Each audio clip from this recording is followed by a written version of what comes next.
Welcome to week 2 of Intro to IDA, Arts, Culture, and Pedagogy.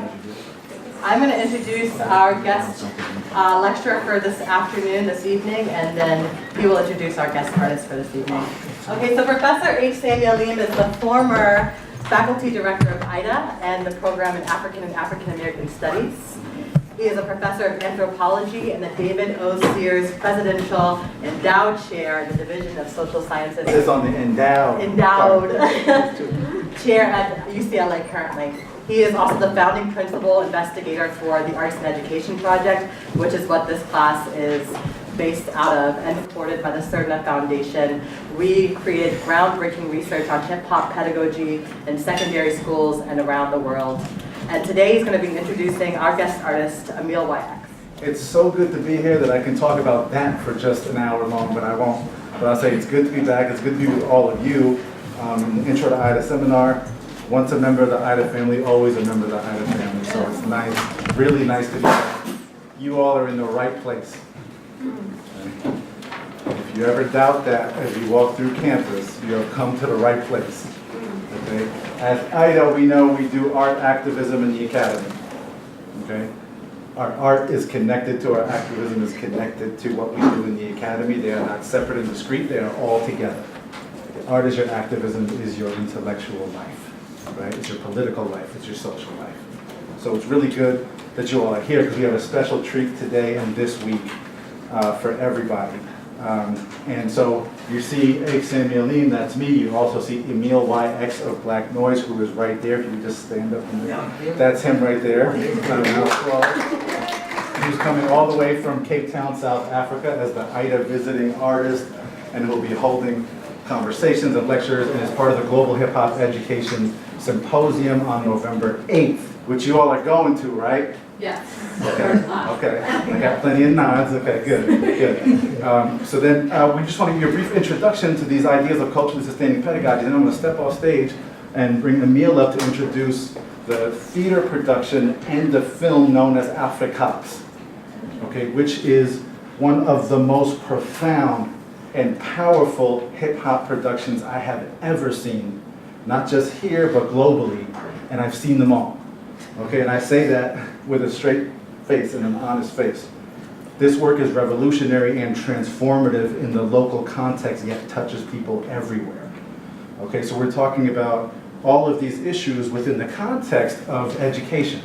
Okay, something I care very deeply about. Who was here last spring when Junot Diaz came to visit campus? Okay, there are several of you that were here. If you weren't here, that means you were a first-year student, right? Because if you were here and you missed it, do not miss the next one. Okay? This is about education. You're not going to get too many folks like Junot Diaz coming through here, so when you do, you need to be there. Okay?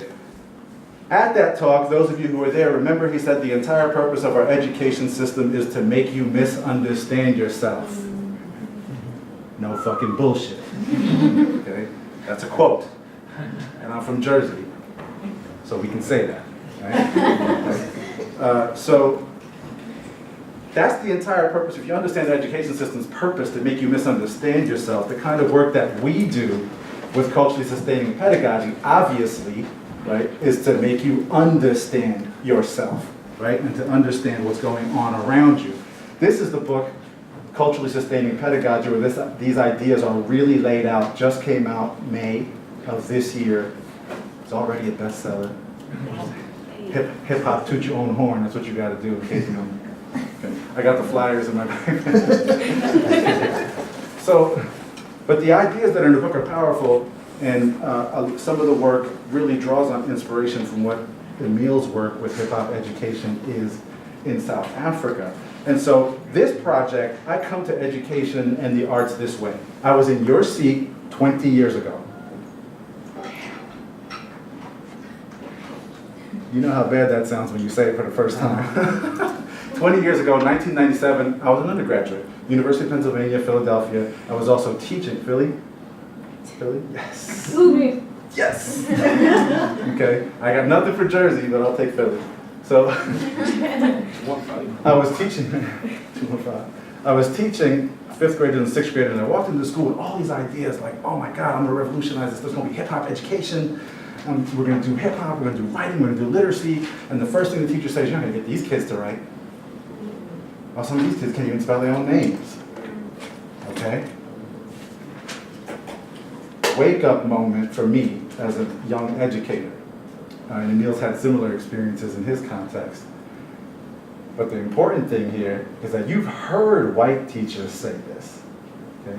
These are black teachers saying this. So the class divide in this community was very clear, right? That we had to do something different, right? And so we're doing hip hop education in that context where curriculum is disconnected from community and culture. Okay? Where curriculum is disconnected from community and culture. So we have to rethink how to do curriculum, how to do pedagogy, and we come up with this idea of culturally sustaining pedagogy. This is why it's important. Culturally relevant pedagogy is the state-of-the-art educational theory. Gloria Ladson-Billings is a pedagogical genius. If you know anything about pedagogy, you've heard of culturally relevant pedagogy. Okay? What happens when an idea that bold gets reinterpreted through the hegemonic lens of whiteness is that you get some culturally bullshit pedagogy that comes out of that, right? Because it's read through the hegemonic lens of whiteness, therefore, culture is misinterpreted, misunderstood, misused, misappropriated. You get all these problems. The socio-political context gets left out of the educational process, right? So how do we make this a rebirth of those original ideas to turn schools, institutions as places and sites that maintain and sustain the cultures that we bring to the classroom, rather than institutions that homogenize all that we bring. Right? So you got all this diversity, all this creativity coming from different communities, but you got to learn standard English. You got to speak one particular way if you want to succeed. You got to look a particular way, act a certain way, walk a certain way. To the point where teachers tell me by the time students are in 3rd or 4th grade, they can tell if they're going to graduate by the way that they walk. Just let that sink in. Okay?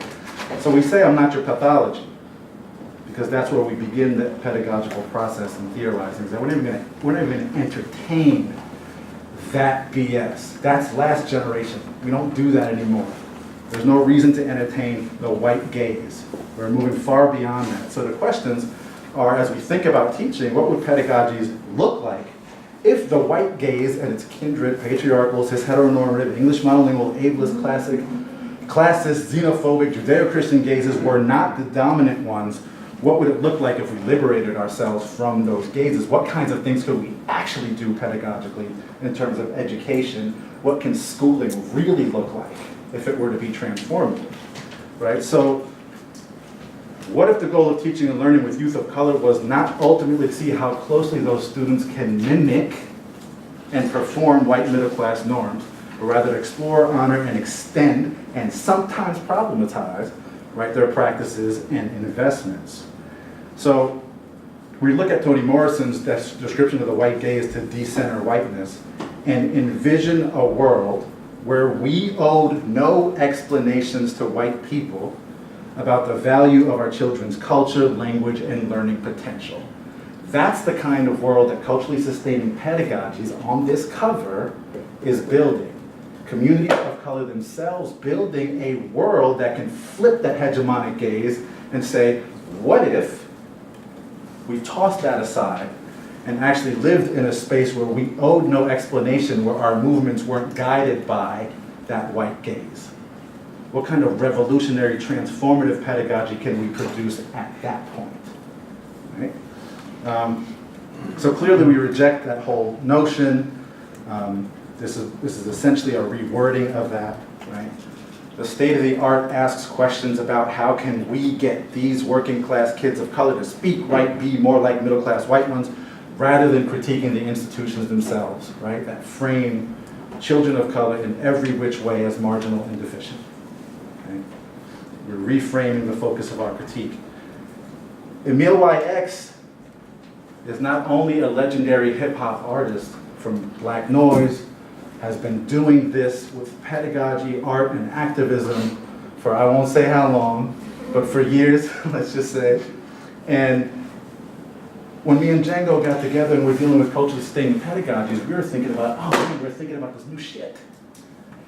But then we come to realize, man, the only reason we're having these ideas and thinking about it this way is because we're a product of the hip-hop generation, which, what does it do? What did hip-hop do? It came along and decentered whiteness completely, right? So that whiteness did not become the center or the norm, it became pushed to the margins. So now white people had to explain themselves in this cultural domain. White people had to explain capitalism in this domain. They had to explain Eurocentric education, right? There was a decentering of whiteness, which exists in every other domain, right? And so Emile's work has been doing this in K-12.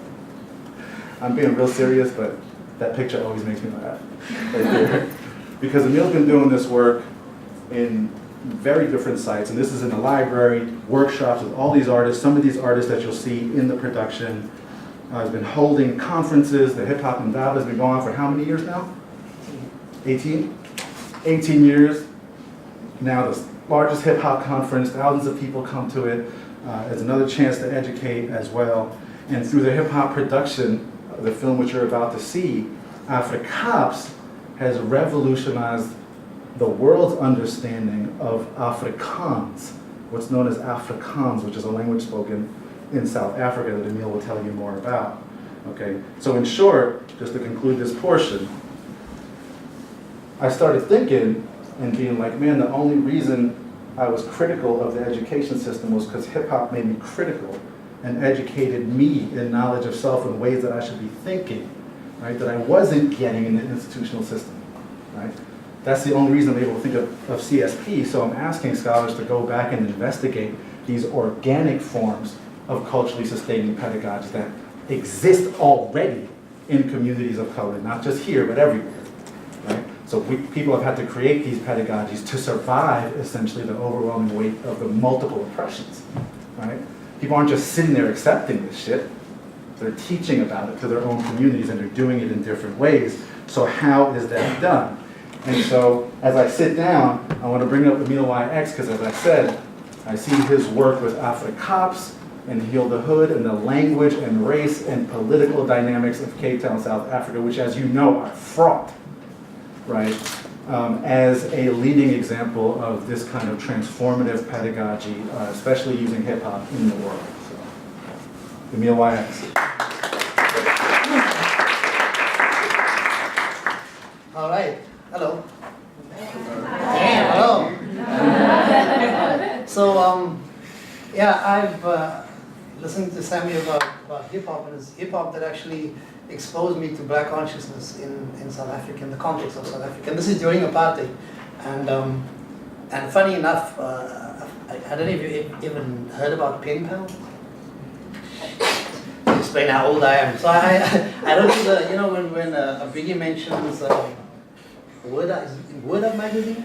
Yeah, so Word Up magazine used to be this magazine that just like spread around the world, and I put the ad in there that I would like to connect with the hip hop community in the US.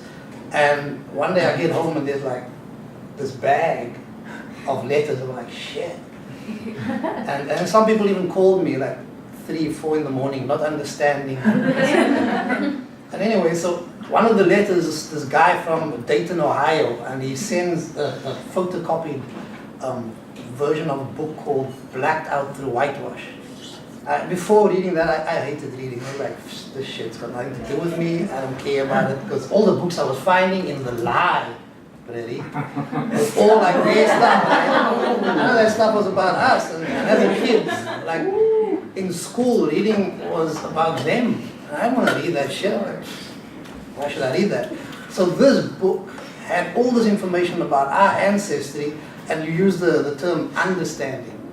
And I was like, this book made me overstand my greatness, you know? And from that point, so like, wait a minute, I'm letting my ego like, is supposed to be, I'm going to shorten it and be afraid of the kinkiness of being who I am.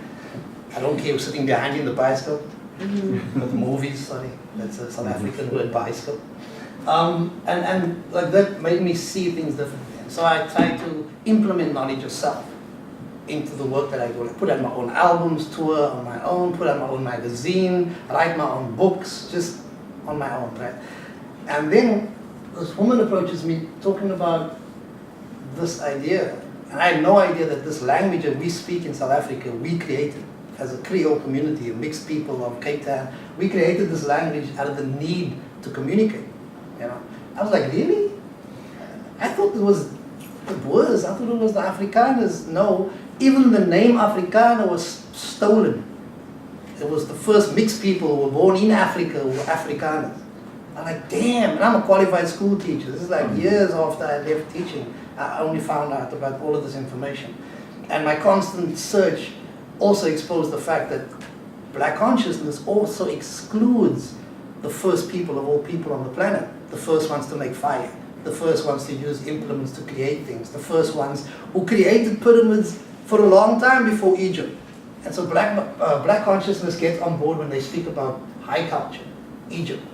But in the Sudan, there are more pyramids than in Egypt. And the only reason they don't mention it is because they're standing, laying sideways, and it's like, oh shit, we tried.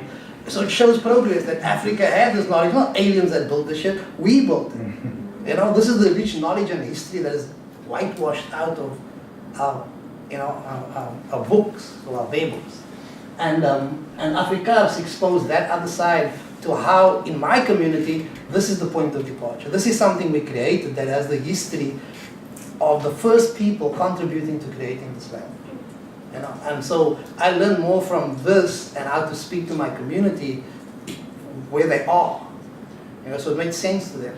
And so yeah, and since then I created a hip-hop school with a group of kids specifically around the information that was in the movie. So let's show the movie. The other way I speak.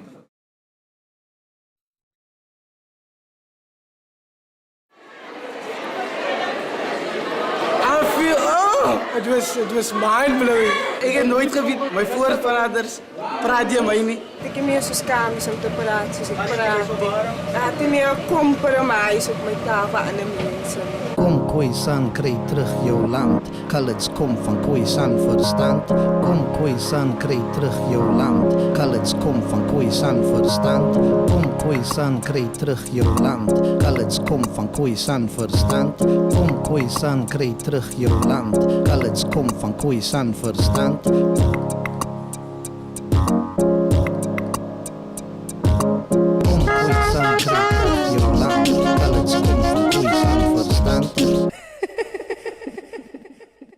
Afrikaans, the easiest out of modern languages. Wat praat jy van entertain? Moesing maar saam mense as julle hierdie liedjie ken, hoor?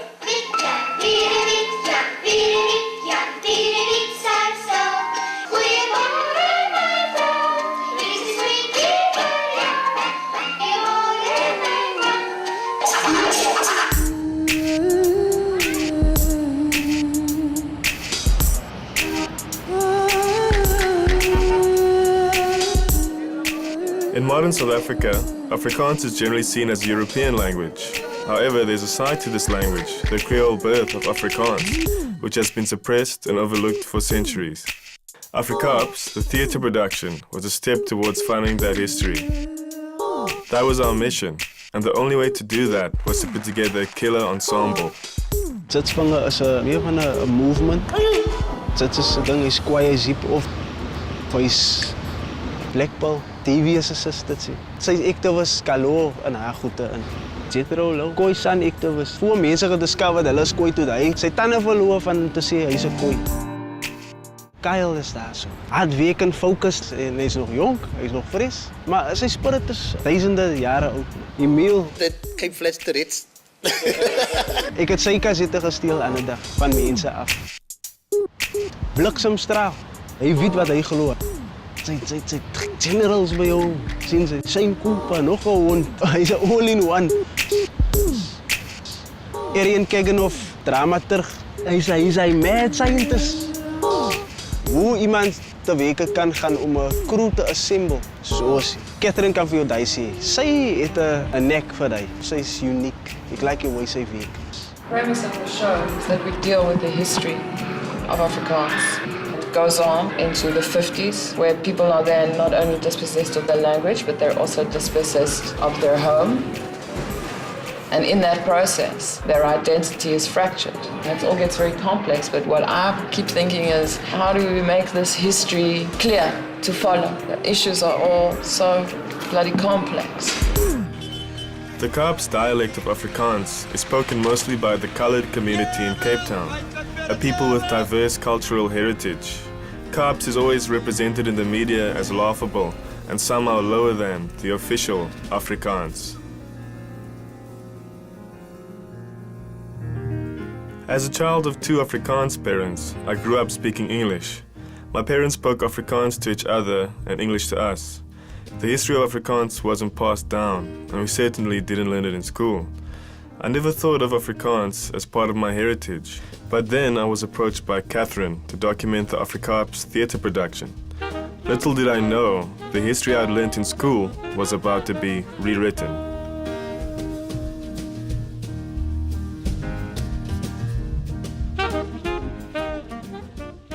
Theatre, I'm not so interested in making dramatic period pieces or directing a play.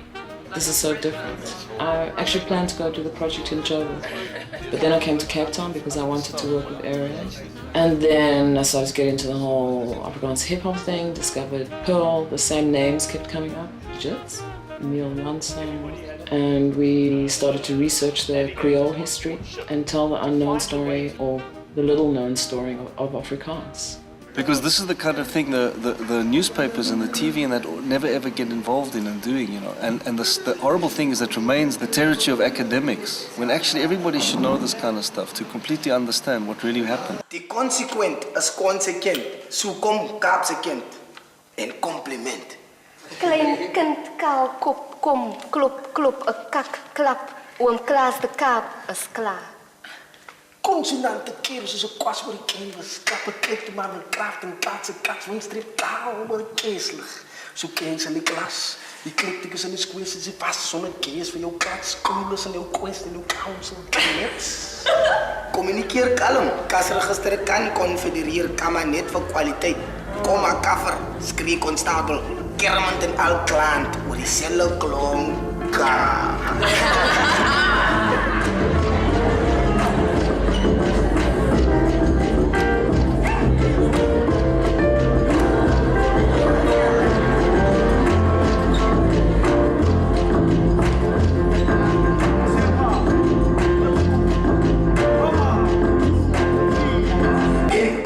En nam mijn story op jou, van hoe mijn mensen hulle feelings en geheimen vertel. Ik was geboren daar in Europe, met een andere taal. En ik heb als je gekakt, met een Creoolzaal. Ik was zoek bij je gezangen, met een Kumasa. Wat die one van Ziba in Dar es Salaam. Dat is een hele boy, wat zong zij daar? Zal zij mij als ik voor jou een klein vraagje vragen? Ik zeg, dat is nou man, ik zeg, ik denk. Moet ik met mijn bek, dan praat ik alles in het Fries spek. Ik is een b-boy, ik is goed aan balans. Ik is binnen in het draad, ons gaat die poppen laat staan. Ik zei Danny's player, kinderen zien naar Goes. Ik zei ENC's supporter, nou zijn die mazen. Ik zei Goes gaan daar door de gewone broken. Gooi meer je door, maar die gaat zich zo. Ja, ik zei mesmaten, taaie binnen. Minimum wage, sap economie earner. Ik zei dokter, lawyer, politician en die ghetto. White women, most of them in moed uit de weg. Mijn dochter op die strand, koud voet, wat ga ik maken? Springwoord, die haakjes draag. Daarna, waar zal ik gaan? Met mijn pride en mijn zakken steeds halen. Ik zo'n skate op mijn steling up. Zij praat bij, haren steeds breder. Ik ben mijn nek op verloren grond. Die theater van Brieken ook niet alleen met z'n lezen. Die Fynbos encyclopedia. Meisje jak, me leven verspreid was hoor in Amakwa. Dan ben ik gaan op, Tsitsi Kappa in Namibia.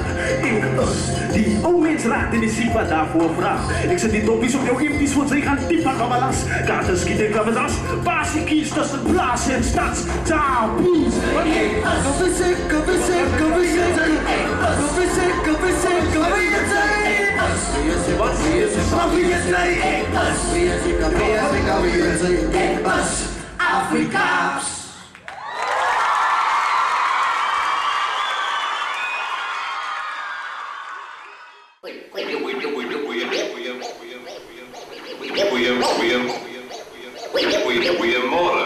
Goeiemorgen. Meneer.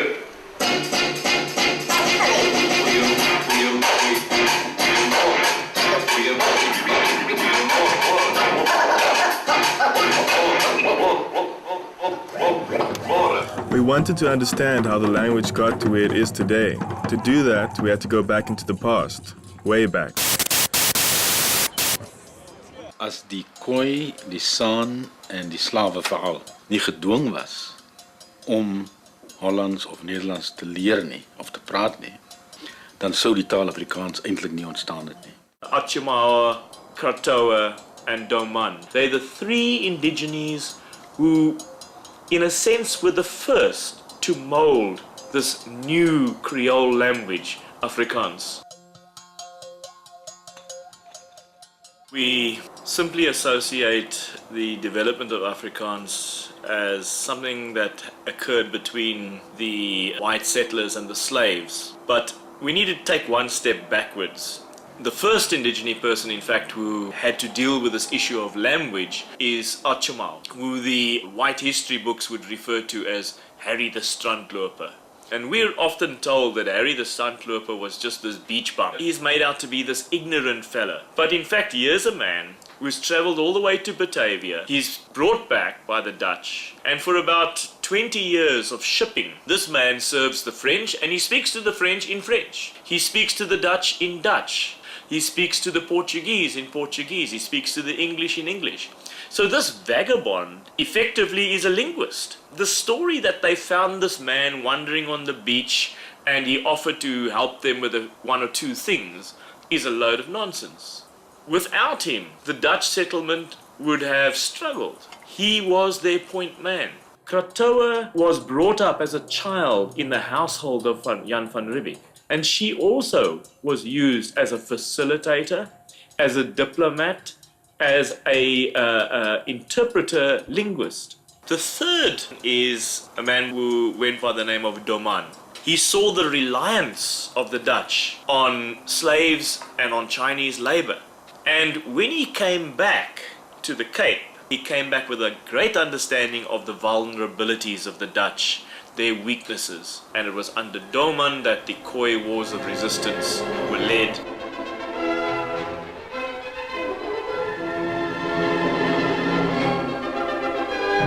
These people, for me, they are the three diplomats of our early history.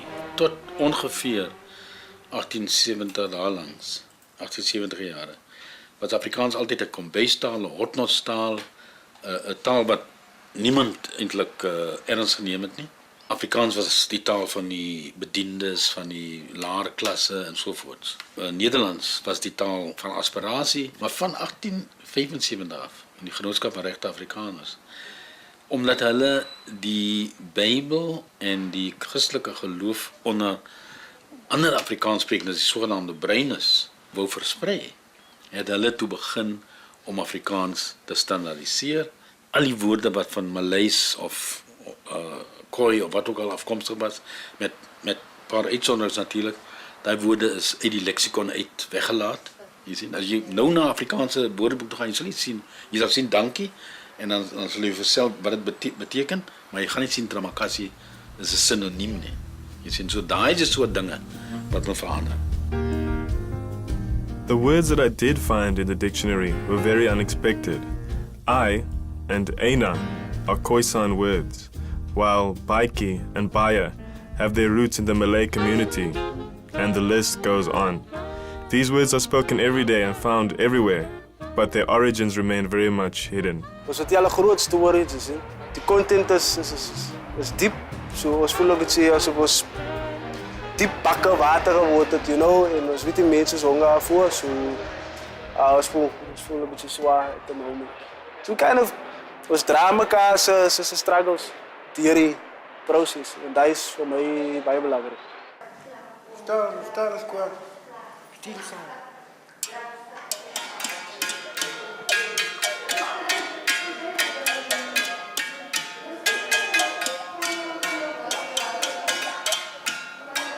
We wanted to create a show that told the mostly unknown history of the language.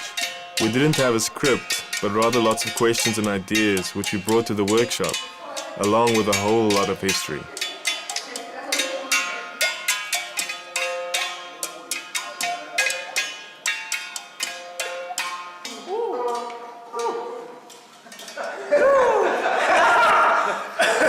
After a great and productive week, we were ready to present our work to the board of the theatre. At least, we thought we were ready. Groen, bruin en blou. Ek is alles waarvan sy hou. Ek is die downfall van die bruin ou. Ek is hy dink wat die working class aan die week hou.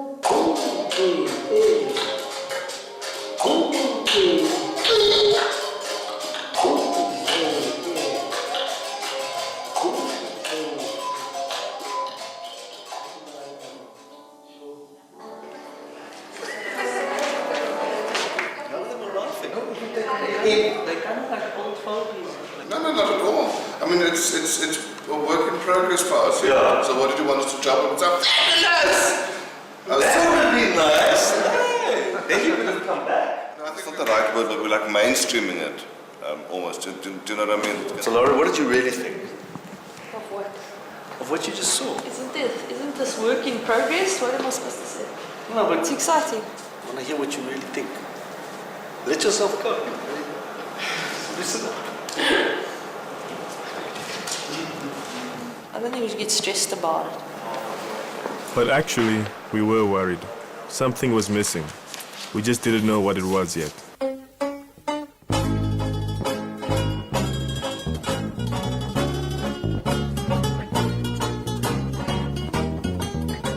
Little did we know, the missing piece in the puzzle would be a young Cape Flats crooner who had his roots firmly planted in the Cape Malay traditions of Guma, the Cape Minstrels, and the Malay choirs. Ik heb begonnen dans van about 3 oud, 4 oud. Dus bij carnaval komen en dan greep mijn anker voor mijn nek. Zet hem op je steeds. Zo lekker.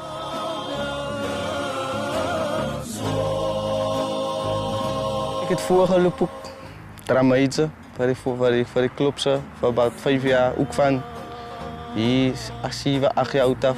Daar had ik ook gewonnen, een paar first prijzen, third prijzen, second prijzen. Ja, vanavond heb ik hier Malay choirs gejoined, omdat ik hier zo op high school kom. Dus ik is type en goed is klops in nachtteam.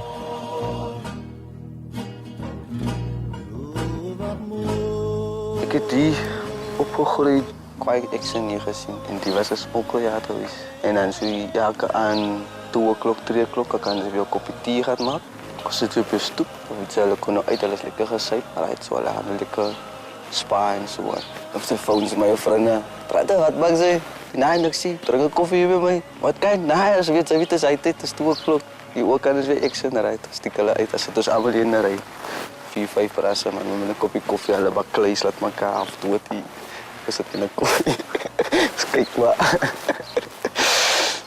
Dat is lekker tijd rijdt hier.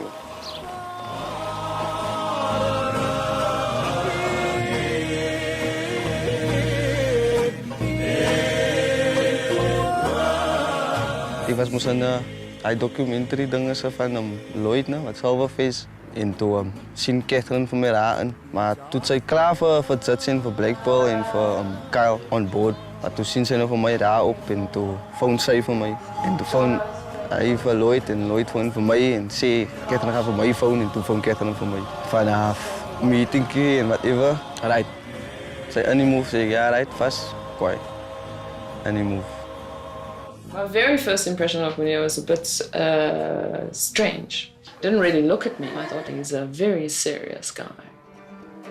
But then when he came to the workshop to do the audition, by the end of that afternoon, I'd seen the funnier, lighter, playful side of Munir. Zeg ik, joh, les was anders. Ik is net een good time over funny oma. Les was ernstig, man. Ernstige individuals. Dat is op een ander level. Hij zou tegen denken dat ik aankom.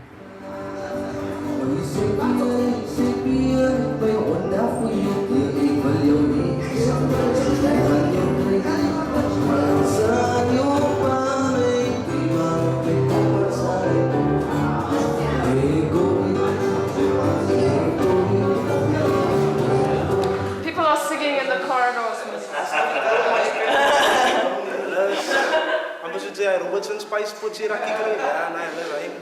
Munir. Hij kan die hazities van onze reality kan hij en het is ook zo verander in die opposite. You know, hij is een goede translator van onze emotions. Van sit ek geleer kykie, sy drink die en sy drink daai. Sy drink boegoe water, sy moenie maar sy 'n koppie. Pluk die, pluk daai. Dan het ek geleer van Jetro, klom van my. Kom maar nou, sy het gekonnekt met sy stories. Ek het baie geleer van hulle. Die kultuur wat ek vanaf kom of die posisie waar ek op die vlakte my bevind, is onmoontlik vir ons om jouself uit te leef op enige verhoog.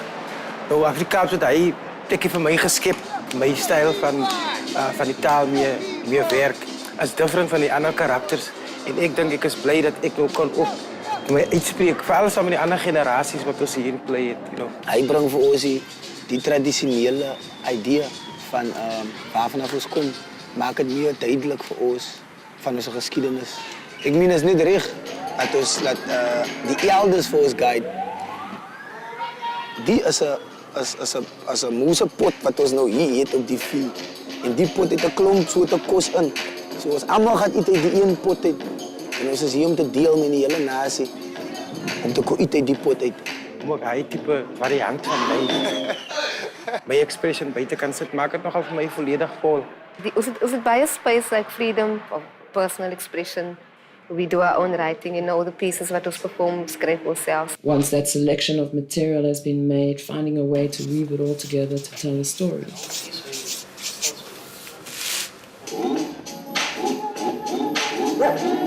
Het heeft gestemd.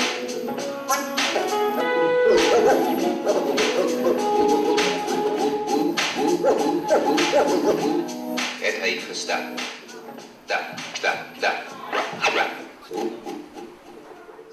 If we go back to the early Muslim scholars in the Cape, the teachers who taught at the madrasas, this is where Afrikaans written with Arabic script first emerged. This was a huge surprise to me. I had no idea that the first written Afrikaans was in Arabic text. As half my family is Muslim, I found it strange that this wasn't common knowledge. A lot of people think that Arabic Afrikaans was just used for religious purposes and that we couldn't learn any social history from Arabic Afrikaans documents. This here is from Adi Duplessis, which is quite interesting. He was very much like a Cape Malay enthusiast and pushed that whole Orientalist view of Cape Malays. The explanations in this book are actually in Arabic Afrikaans. I currently have someone who's working with us now from the Afrikaans department. And before she met us, she didn't know about this either. So there you have like a mainstream Afrikaans scholar who doesn't know about this side of Afrikaans, you know. This book was given to me by a man who lived on the Cape Flats. And he still used to write in Arabic Afrikaans, but he died a month ago. I mean, he was probably the last person to use Arabic Afrikaans. The Arabic Afrikaans script is phonetic. So when you read it, like Ahmed David says, it's like an audio tape. So we have a record, a written record of how people spoke, you know, back in those days.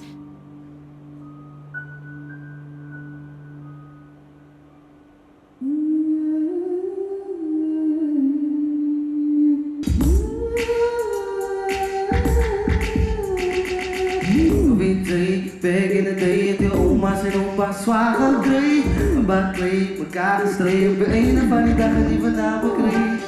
Wie zei, back in the day was je handen en voeten afgesneden. Het wappel, borrelwijn, laat ik pijn verdwijnen en naar mijn lekker kreeg. No leek zo, ik kijk naar die man. Maar zijn oma maar, zijn story vertel en weet ze zijn nu samen. No leek zo, ik kijk naar die man. De story vertelt en de mensen zijn nu samen. Maar ik wil maar zo in de Nederlanden. Dat de story vertelt of elkaar was niet. Maar ik op zijn gedachten, ze kan redden. Maar hij denkt lief bloed in de hysterie. Als niet, wat dan niet. Als niet, wat breng ik niet.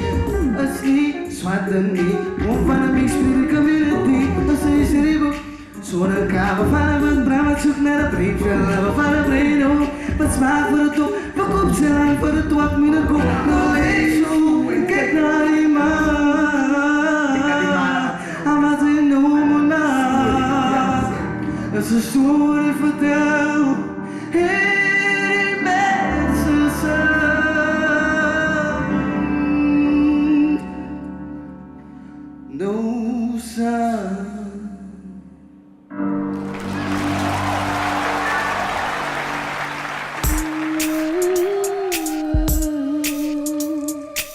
Emile suggested we head to Lavender Hill High to get a sense of how kids who speak Afrikaans every day feel about the language.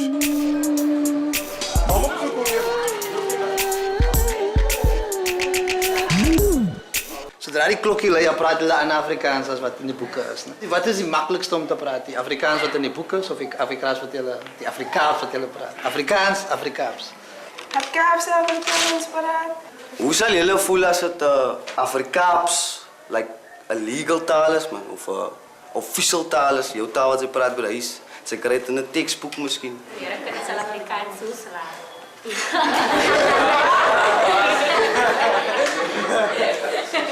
Sampai so mense dan as 'n bastard Afrikaanse taal. Suiwer Afrikaans lê bo en Kaapse Afrikaans lê onder. As iemand nog om my gaat interviewen, nou praat ik en nou ik niet lekker gewoon nie. Maar ik kom sê, jy sorry boetjie man. Kyk wat het jy nou weer nou net gesê. En gaat hy dadelik die indruk jy dis gangster sien. Never mind het ek 'n degree of hoe intelligent ek is, maar hy gaat met judge by die taal wat ek hom nog gevra het. Vir een vraag gaat hy met judge uitsoek wat vir my lewe kan inpak. Maar is er allemaal equal getreed wordt en maak je zaak waar je vandaan komt. Hij is voor mij. You go boy.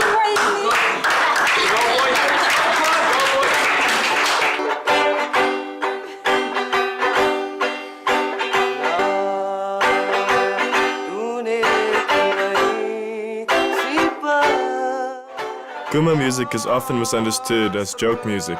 In reality, it tells the stories of slavery, rebellion, and liberation. And these are the stories that Cape Town is made of.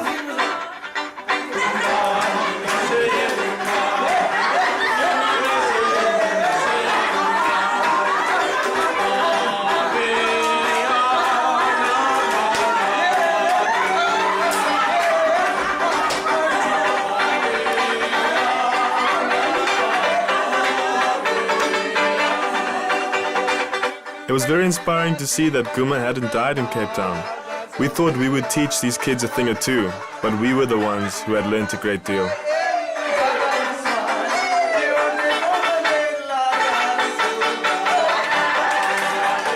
I'm scared to speak like I really do because even when I got to college and stuff, you know, and I spoke like I did, I got like looks and stuff. Like, my Afrikaans is like as nice as Chits's, you know. Nou om te weten, nou had ik uit de klaskamer wat Engels die hoofdtaal is. Maar mijn Engels is zo glad, verstaan ze. En mijn toon en hoe ik praat is op een relaxed pas, man. Nou zie die juffrouw van mij. You must try and didn't you go for like speech therapy? Nee, ik praat hier lieg, ik lieg hier. Wat moet het taal dat zijn? Zij is Indian. We inhibit ourselves from speaking because we were taught that how we speak is not good enough to be spoken, and it's our parents and everyone else. So now, because I don't speak proper Afrikaans enough, I also don't speak proper English enough. It's like you really mix up, man. And I really mix Afrikaans and English as English.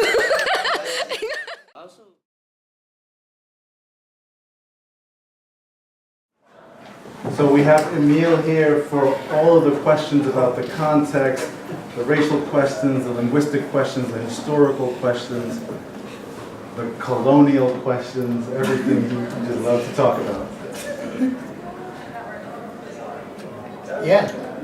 Next question, so are y'all going into schools and performing these, or are they just either Yeah, we initially ran at the theater, and so we got them to bus in schools to attend. It was quite a massive production to take to a school, you know, and so yeah, that was the technique we used to actually get the kids to come to a lot of them have never been to that space. They're like, oh my goodness. It's first like, okay, you know, so yeah, it was a good experience all around, just for them to get out and see something that they, and also hear the language they speak on that platform, because it isn't associated with the first thing people most of the time that language is spoken in that space. It's comedy. So a lot of the kids came there to laugh, and when they got out, they were like, what? You know. And so it was it's a very powerful production and also a powerful experience in the film space. Any other questions? Anything about the production or the language? There's a lot of stuff in here that probably didn't fully make sense if you're not familiar with Cape Town, with South Africa, with the colonization of it, with the history of it, the politics of it. I mean, it's a language that, I'll give you an example, like my entire life, the version that we speak in this production is the one that we grew up speaking every day. And so when we go to school, we switch to the Boer version of the language. So we code switch and write exam in this language that's their version of the language. Right? And so in 1976, the uprising in South Africa was actually against the usage of this language for people who are Xhosa Zulu, you know, and a lot of the people in Cape Town felt that it wasn't directed at them, even though the truth is that we don't speak this version at home that is in our textbook. So it's always associated, and I come from a teaching background as well, so when I was teaching, I would have these conversations with the kids outside in this language, and as soon as I came into the class, I'd speak the proper version. And a lot of the kids were like, what? Is this the same guy? Because, you know, and it's one of the reasons I left teaching, because it's like, yeah, and I was reading all this black consciousness information, and then I'd be an accomplice to getting our kids to assimilate to this version, and assimilate to, you know, what is perceived as being success within our society. To be as white as you possibly can be is what success is measured by. So, yeah, that's and when I was exposed to this, I was like, oh my God, this is the local version of black consciousness. Embedded in this is all of this information that gives people a sense of value, a sense of worth. They dream in this language, they fall in love in this language. They come to school and they have to learn in a foreign language, so, you know. And a lot of them are failing at school because of this. You know? And as we speak right now, they're still learning the other version. It hasn't changed. You know, they still tested the gang and the drug infestation in our communities is massive, because a lot of these kids who drop out have to find a way to make a living, so they sell drugs or they get involved in the gangs because of this language not being present. And yeah, the kids I work with, I expose them to this language, and suddenly they're speaking. You know, a couple of years ago, I brought two guys from, actually in this docky, I walk into the class and I take a guy's hand. The guy was in matric that year. Matric is the final year of school. And so when I met him, his b-boy name is b-boy Mouse, because he never speaks. He's always quiet. Right? I don't know if you ever heard the phrase, as quiet as a church mouse. And that's why he got the name Mouse. So him being with me and learning this information, when I brought him to an event called One Mic in Washington, D.C., he was on a panel, and I was standing at the back, and I was like, oh, he was actually saying exactly what he was feeling. The same kid that never ever spoke before that. And just to show the power of when you're able to express yourself in the language you grew up in, and in a language that essentially was vilified, you know, because it's always associated with gangsterism and all the negative other stuff in Cape Town. You know, and if you come to Cape Town and you don't learn some of that, then you haven't been to Cape Town, because that's the majority language in Cape Town. You know? Okay. Any other questions? How do you start to bridge those two seeming disconnects between the languages that are spoken and the culture that is upheld by that language in the school system? And so what are the interventions that you're making directly? Like, what are those actions? Play, yes, but then like what's the classroom setting? The problem with trying to change is that it's so embedded in the system that, and in Cape Town, put it this way, Cape Town, the political power is the same power as during apartheid. It's the exact, just the name change, but it's the exact same people, right? The same finance, the same backing. They empower in Cape Town. So they have no interest in giving the majority, because the people who are mixed in Cape Town are the majority. They have no interest in you gaining knowledge about your Bushman heritage, because then you're going to want land, and you want to have your wealth back, and you want to know why for 90% of the housing is is owned by white folk in a place where, you know, they are the majority. So it's not in their interest to teach this, you know. And that's pretty much the reason why it's kept quiet. The flip side is the rest of South Africa feel that this language is the language of the oppressor, because now it's sold as the language that Boers speak, the previous oppressor. And in their mind, it's like, why would we want to? They refuse to play this documentary on national television because it exposes the original owners of the land. And people like the Zulu community or the Xhosa community are southward moving Africans. And so the majority of the land within Southern Africa was originally owned by the Bushmen, by the Khoi and the San. And so it brings up the issue of land ownership. So when the politicians speak about land, they are actually making it sound like this first people don't exist, but they are still there. You know, within the community that I'm from, a lot of this heritage is still part of that community. So it's a fear of exposing all. So that's really why it's not part of the education system. Because politically in South Africa, the ANC being in charge, they're not interested in changing that, nor is in the Western Cape, where the DA, the Democratic Alliance, are in charge. They're not interested either. So it's very difficult. When we approach a school, the school might say, okay, cool, show the documentary. But if we approach the education department, they're like, oh, wait a minute, we can't have that happen. So it's a long process, but I mean, myself and Janine, we initiated the Cape Flats Film Festival. We played this documentary ourselves to like 35 schools, you know, and you could see on the kids' faces, even the teachers came afterwards like they had no idea, you know. So, and this was 2 years ago, and this production was done in 2010. So it's a long process, very difficult to get access to really change the mentality of people. Could you talk a little bit more about the carnivals and parades? Like, what was the cultural context of that, and like what role it has in the community? Yeah, so all the slaves were only allowed to celebrate New Year the day after New Year. And in South Africa, they call it Tweede Nuwejaar, the second New Year. So what they did was the painting of their faces and the costumes was to camouflage them making fun of their slave masters. And they were given sort of the freedom to go ahead and do that, you know, on that day. And because of that, both First People and slave history, till today, every Tweede Nuwejaar, every second New Year, the descendants of the slaves, of those people, fill the streets in Cape Town and celebrate that freedom, and I suppose to a certain extent still make fun of the songs that they come up with, the gestures that they show of the political power that's in power at the moment. And that's pretty much like what that is about. You know, a lot of people who see it like, what?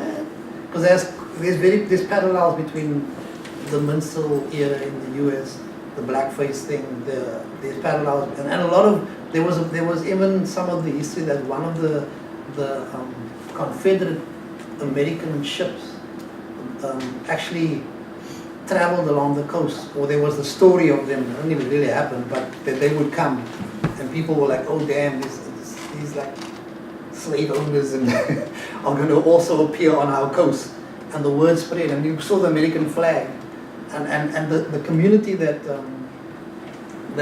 a lot of us come from was District 6. A lot of our ancestors lived right under the mountain. And that community had a lot of people from different parts of the world, and their story is also that some people from African American, because the port city, also ended up there and ended up, you know, learning and teaching people about different cultures from elsewhere. So it's a sort of melting pot of ideas, and that's why there's a lot of similarity. So it's a follow-up to that. Do you still have those carnivals and parades? Sorry? Those carnivals and parades, you still have them?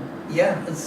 so, I mean, on this day you are allowed to sort of make fun of the slave master, like the language and all that. So why can't you broadcast this on that day? I mean, why are you not... Good point. I mean, we take advantage of opportunities to do... I mean, like the truth of the matter right now that, you know, black people are in charge in South Africa. Well, the world is allowed to believe that black card people are in charge in South Africa, but the owners of spaces, that same festival was moved from the ancient route that it took, because the people in power didn't like where it went, because it disturbed certain communities. The music was too loud, wrong elements were wandering into communities. So it's still the same power, you know, it's just the illusion of freedom. It's kind of ironic, this exact festival will, you know, expose how much of a joke it actually is, this illusion of freedom. But yeah, I mean, like I have a saying that every day is Tweede Nuwe Jaar. You know, every day for me is, I protest every day, I make fun of them every day. I'm trying to be as free as I can, even here in the US. Yeah. Any other? Can I add something to that before we take the next question? I promised I wouldn't speak too long in the Q&A, but I have to tell the story because a lot of you are asking about interventions and showing the film, etc. So Emile has an organization called Heal the Hood, where they're working basically every day. And I've spent months with them at a time, and they work every day in schools, just showing film, teaching classes, doing workshops. And I went to a school once with him, and I got to tell this story. We're visiting schools, and we go to this classroom. Can I tell this story?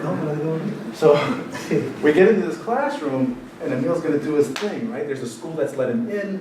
He's got his whole crew. The Heal the Hood team is there. They're going to teach.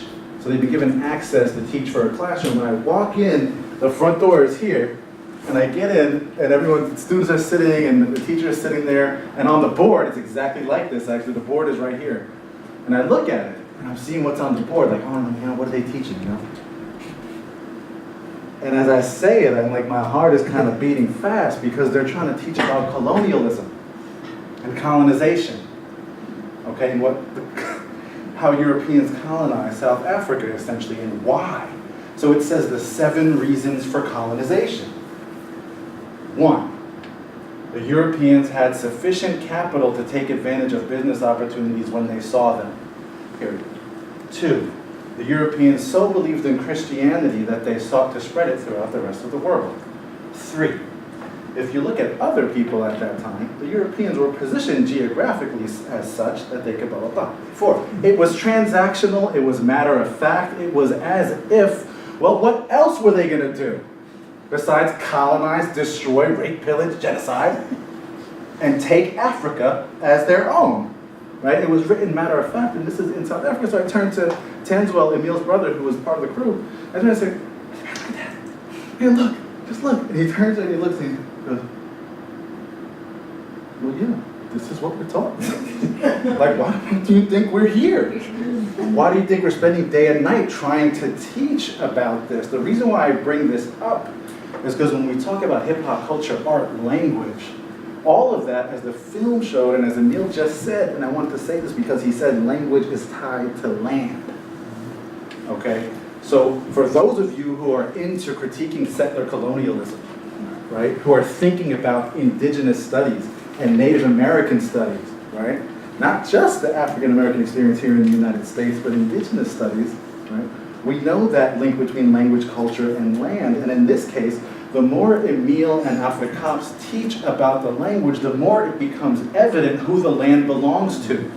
So the struggle right now in South Africa, the one everybody wants to quell and crush, and when I say everybody, I mean the macroeconomic system of globalized capital, racism, etc., right, wants to crush and keep buried underground, is this knowledge about who the original owners were, because once you start claiming, hey, this is our land, and we're still here, and you stole this, and you did this, and you misdirected contracts, etc. Sorry. I get a little carried away. You know what I mean? Then you have an issue of the light being shone on, or shined on, that's the verb. You know what I mean? You have language right here, language serving as a proxy for, right, the whole colonial process.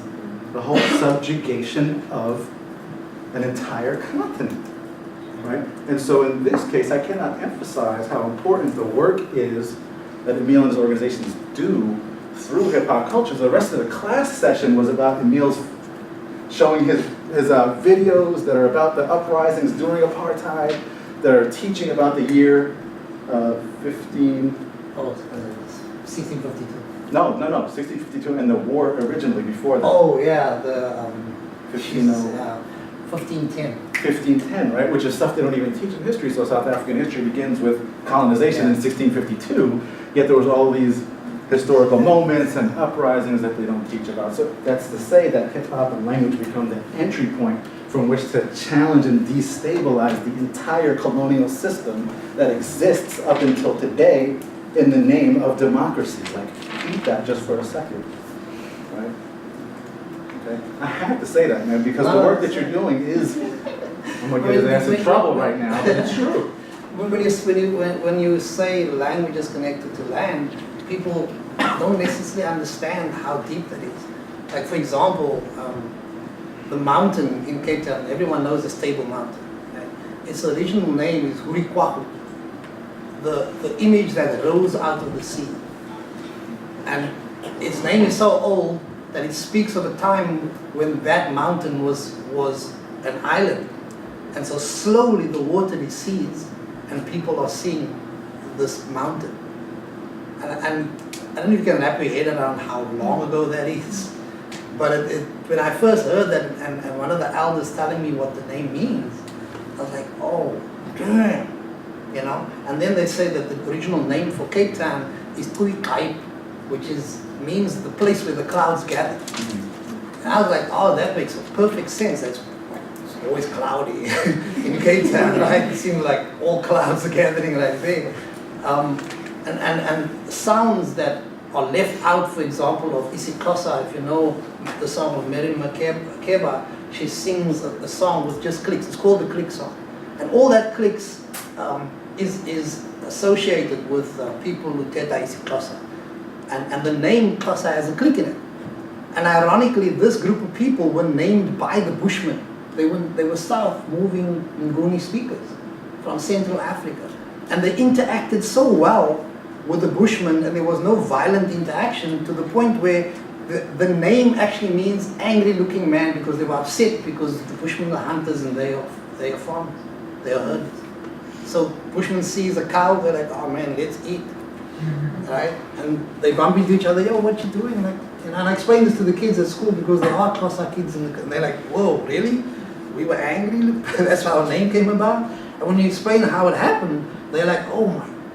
And then it starts registering how the illusion of tribe and race is all just a fluid mixture of people from around the world. And anthropologists break it down that those people were the first people of all people and spread around the world. And so suddenly you're addressing issues of tribalism, issues of race, the illusions of those things, you know, by using language as well. You know. And I mean, one of the sounds that I meant to mention earlier was the sound of water dropping on a stone. So when you drop your tongue from the palate, you hear. And that is a symbol. It's like the hashtag symbol. It's like that, but it only has one line with two lines across. And that's the symbol. And again, to quote the anthropologist, this language is the root of all languages on the planet. So when someone asks me what did South Africa or Africa do for civilization, and the power of this is that black people will not get shot in America if white people and cops especially knew the greatness of the contribution to civilization. Because at the moment all you are is what cops or whatever that program is in America shows. So the vilification, ironically, of black people in America is what's embedded in the world's mind. You know, my wife is Indian, as in from India.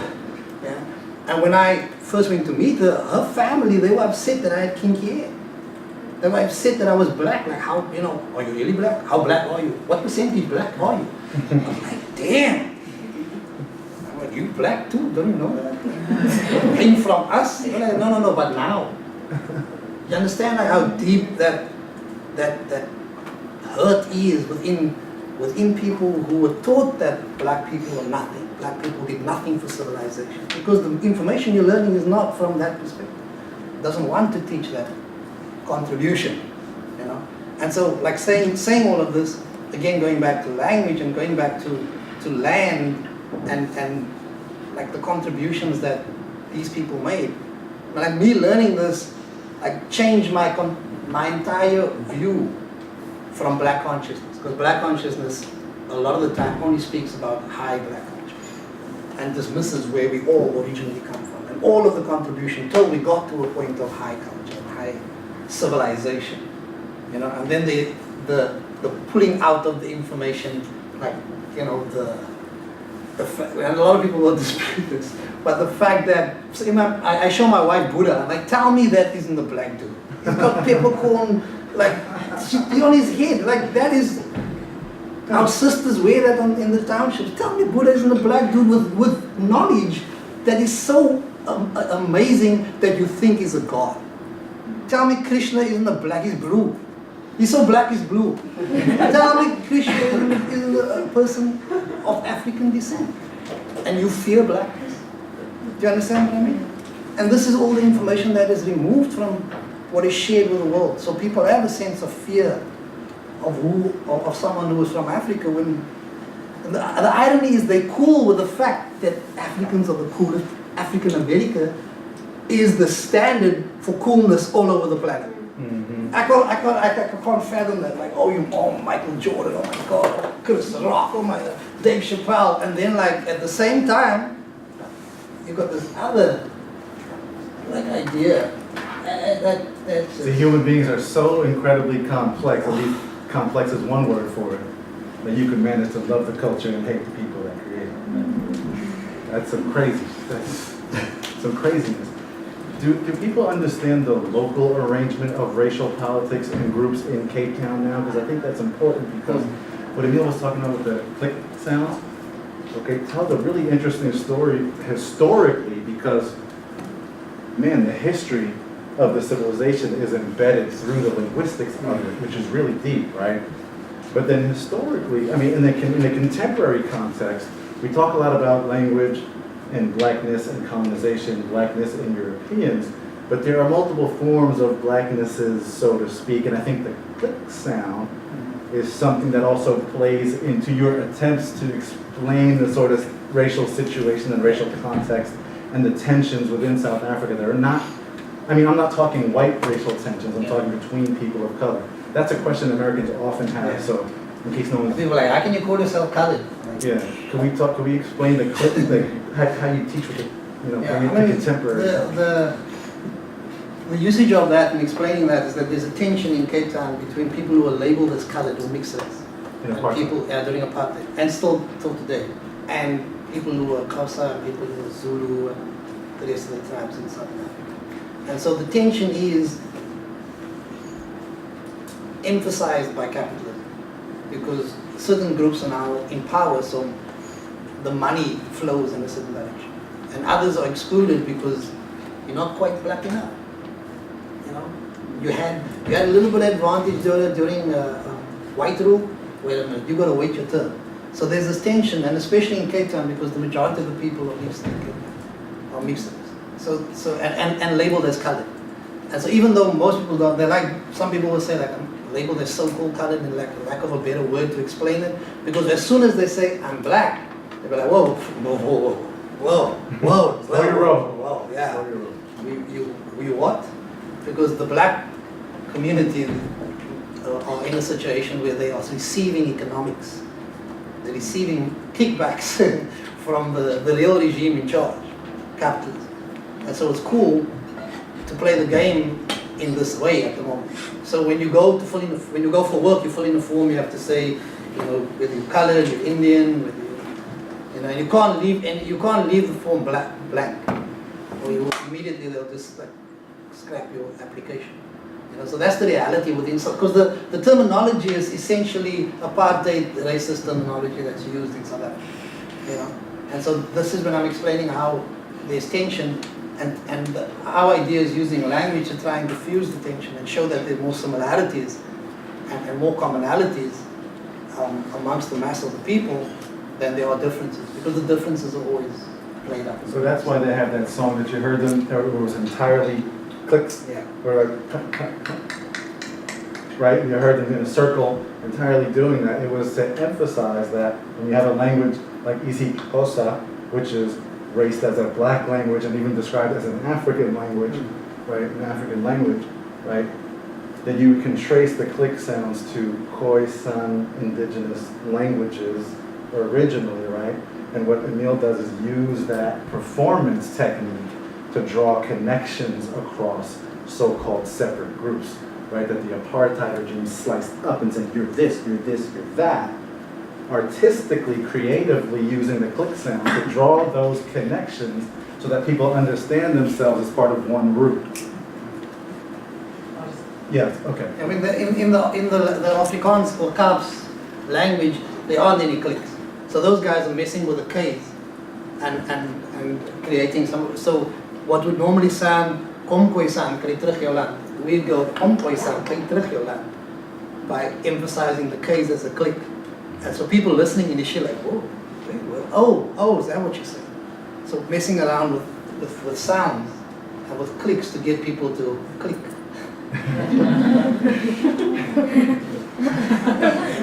We have a few more minutes. Are there any last questions while we have Emile here?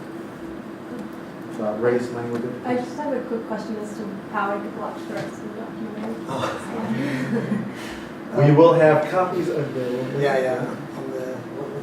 There's a Global Hip Hop Education Symposium. Emile has promised to make copies available because I have begged him and said, man, everybody needs to see this. So we're going to try to get copies available November 8th. Do you have the vision of reaching out to like other African communities? And because I know that I resonate a lot with this, and I think like the Ghanaian society would also, and so I don't know if you have sort of like short-term, long-term goals of reaching out to other African. Yeah, I mean, once we did the main focus was originally to like awaken the community where we were with this with the first one, and then the conversations, because a lot of the other communities were like, yo, because a lot of people like they don't want to come see it because it's got nothing to do with us, because there's that us and them, and I invited specifically people from different parts of it to come and check it out. And the first thing when we're done with the production, they came to me like, oh my God. Because for them, they also believed the lie. And when they were watching it, they heard stories that were translated into whatever language. The first people stories that translated in different communities and different tribes, that was just changed, to suit that society. And so when they came and told us this, exactly what you're saying went through our mind. How do we take this throughout the rest of like Southern Africa and have this conversation? Because also in other parts of Southern Africa or Africa as a whole, people's original language is being sidelined and oppressed. And whoever the colonial force was there came up with the idea to create only one of the many languages. A friend of mine in Angola said that something like 600 languages in Angola itself. I was like, what? I had no idea, and when he saw it, he was like, there's so many languages being silenced by whoever the ruling government is. So I think, there's power. We did the play in Amsterdam, which is where the shit started, right? And when they asked, I try not to answer questions because the guys get funded. When somebody asked me, like, so why are you here? Like, reparations? Oh, shit. But it was an eye-opener. When I got there, like, they had no idea that they had any hand in colonizing South Africa. They were like, what? You speak what? Because that's not taught at their school. That history is just kept silent. They didn't even know that they were involved, And when we did it there, we had two, one guy from Suriname who said that they created a language similar to Afrikaans because of the Dutch influence in Suriname, and he was like, yo, we could take this thing around the world. There's so many people that have been influenced by colonialism, and have a similar story to tell. So yeah. Can I say just a couple things before we close out, because I know it's time. First, let's give Emile another round of applause. first thing I want to say before you go is, this is a context that's not that familiar to many of you. Please, please, please, reinterpret these issues within our own local context. Don't leave here and say, well, that shit happened over there. Think about what's happening now. If you're aware of what's going on in education today, they are teaching our children in schools, just saw the story, that Native Americans moved out to allow space for the Europeans. Okay? That's 2017 in the United States. So I don't want to point out to this context like it's something whacked out and different and exotic. It's happening right here. The second point I want to make to you is, how many artists are there in this room? Yes. How many writers are there in this room? How many educators are there in this room? Holy shit, give yourselves a round of applause. Now, as Django Paris, the co-editor of the book, and a friend of ours says over and over again, when you educate, everything is at stake. Okay? When you do your art, whether it's visual, performative, musical, writing, poetic, everything is at stake.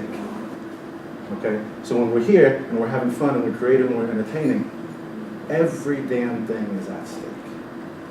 We'll see you in November.